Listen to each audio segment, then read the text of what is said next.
I'm James Paul, author of What on Earth is Heaven, and I thought I would give you an idea of what is in the book by reading to you the introduction, which is titled Deeper into Reality.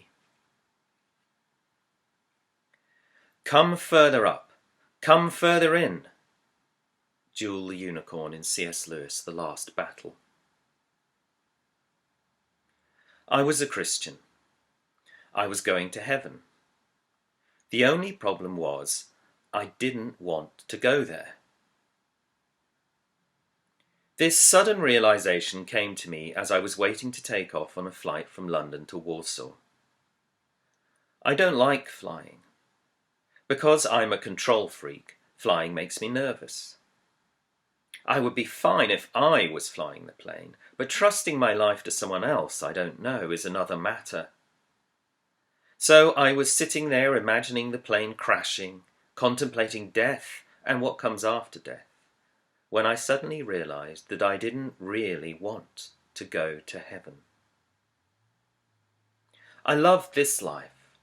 I loved the feeling of sun on my face, the taste of olives on my tongue, the comfort of a hug, the smell of freshly washed linen. I loved walking in the English countryside. I loved the colours of spring. I loved jumping into a swimming pool on a hot day and feeling the cool water make my skin tingle. Nothing about heaven or the images of heaven I had been given excited me. Being a disembodied spirit living forever in an amorphous, shapeless future just didn't have any appeal. Floating on clouds, singing praise and worship choruses for eternity just didn't attract me. This all felt so wrong. Surely, as the greatest joy and fulfillment of the Christian life, I should want to go to heaven. I had become a Christian a few days after my 17th birthday. Before that, I was an agnostic. Although I believed there must be something more to life, I didn't know what that more was, or even if it really existed. I had hoped there was more than the final end of history, as the sun implodes and our solar system ceases to exist in 7 billion years' time. I hoped that there was some larger story to this thing we call life, and perhaps more pressingly to this person that I call me. This desire for meaning eventually led me to re-examine the words of Jesus Christ and the claims of the Christian faith. As I thought through the evidence, and as Christian friends patiently answered my many questions, I began to discover that there were solid reasons why I could trust that there was more to life than just these 70 years.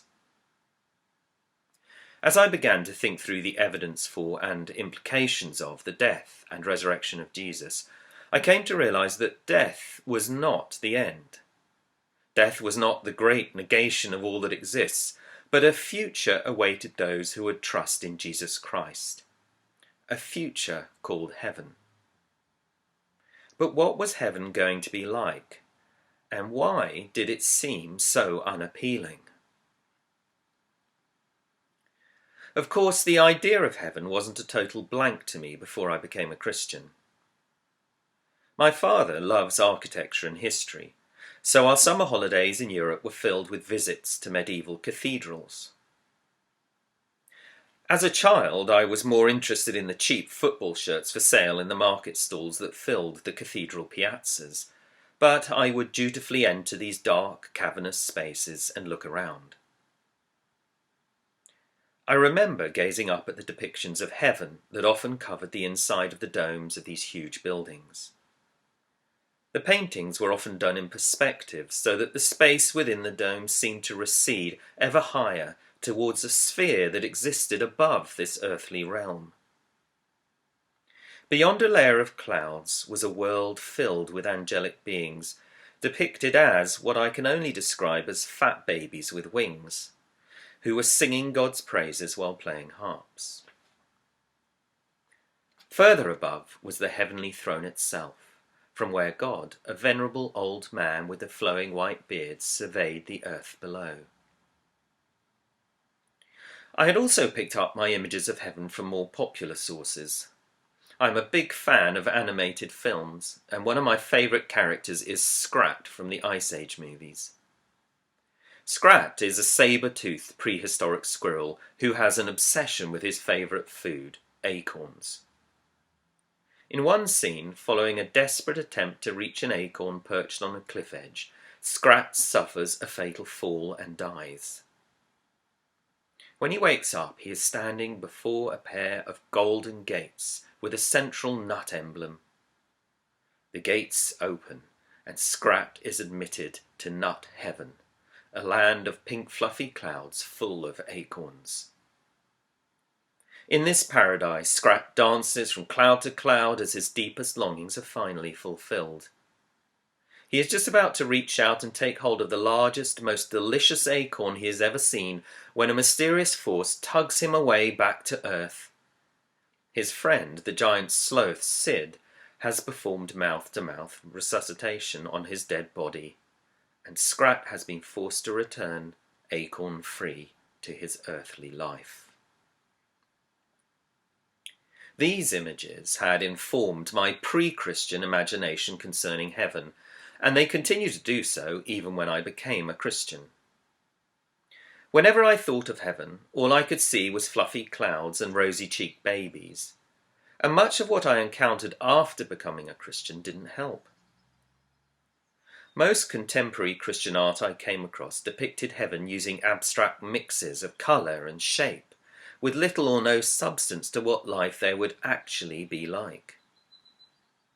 In church, I was told that Christianity answered the question of how to get to heaven, and that we should share our faith to save souls for heaven. But I heard virtually nothing about what heaven was going to be like once we got there. And I couldn't see any relevance of heaven for our lives here and now, other than as a reward for believing the right things about Jesus. Heaven just didn't seem like it would be much fun. Yet if heaven is our eternal destiny, surely I should want to be there. I felt there must be something wrong with me. As I began to think more about these questions, I discovered there was a second problem to my belief in heaven. Where exactly was it? At the time I was sitting on that flight to Warsaw, I was a medical student. For the previous 5 years, I had learned to apply the methods of science to the study of the human body. I had seen how scientific inquiry had brought about huge advances in the diagnosis and treatment of human diseases, improving the quality and length of our lives. I could not ignore the power of the scientific way of seeing the world, yet this worldview had no place for heaven. It described a world of atoms and molecules and physical processes, but there was no room for anything beyond the material universe. If heaven was real, where was it? And why couldn't science find it? How could I both take the methods and discoveries of science seriously and still believe that a place called heaven really exists? These were the thoughts that were running through my head as I waited to take off on that flight to Warsaw. Perhaps you are in the same position as I was on that plane. Perhaps you believe in Jesus and in God, but you just don't find the idea of floating on clouds and singing hymns for eternity an attractive vision of the future. Perhaps you are wondering what heaven has to do with your life here and now on earth. Perhaps you are more sceptical about faith and question how it's possible to believe in a place called heaven when science has described the entire universe, from the smallest atom to the largest solar system. If you are that kind of person, then this book is for you. The Christian art historian Hans Ruckmacher said that to be a Christian means to go into reality. And that was just what I wanted to do as I sat on the plane to Warsaw. I wanted to move deeper into reality. I wanted to better understand heaven. So I did the only thing I could think of. I prayed. Lord God, help me to understand heaven. Help me to long for heaven. I only had to wait a few months before God began to answer that prayer. I was driving up to London from Cornwall with a friend, and to keep boredom away, my friend read out loud C.S. Lewis's children's novel, The Last Battle. In the book, and sorry for the plot spoiler, the central characters either die or pass through a magic door in a stable and find themselves in heaven. What I heard surprised me so much that when I arrived home, I got out my battered childhood copy of the book and reread the last few chapters. It was Lewis's description of the feeling of heaven that first caught my imagination. The term is over. The holidays have begun. That was something I could really relate to.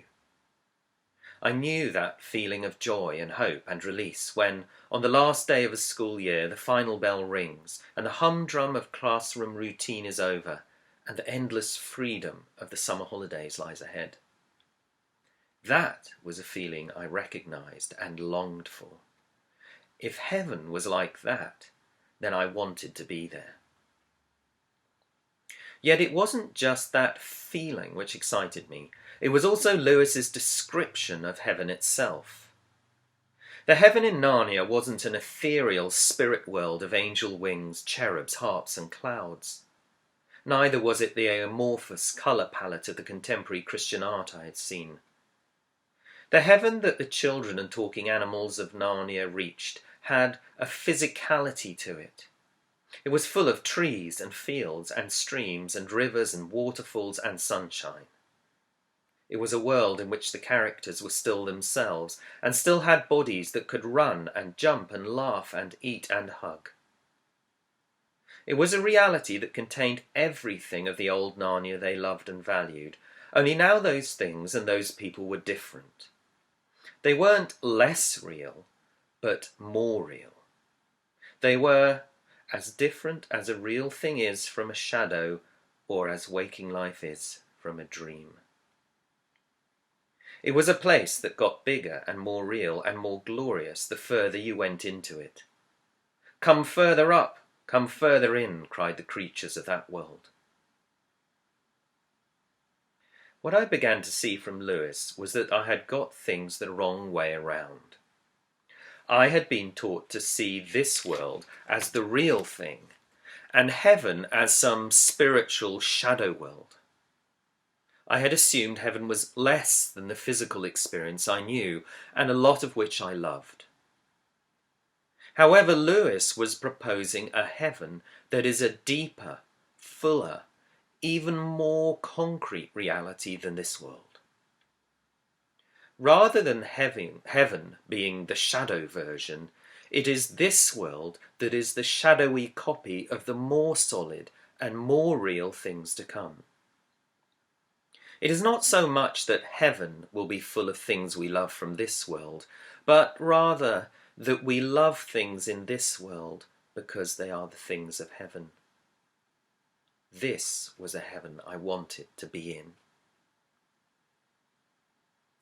You may be thinking that this is all very well, but The Last Battle is a work of fiction and not the Bible. But what I came to see was that Lewis was attempting to capture a biblical view of heaven in his stories of Narnia.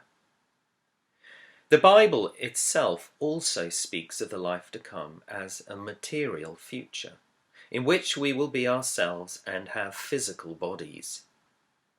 Indeed, I came to see that the heaven the Bible describes is not a less solid place than this life, but a dimension which completes and fulfills this world.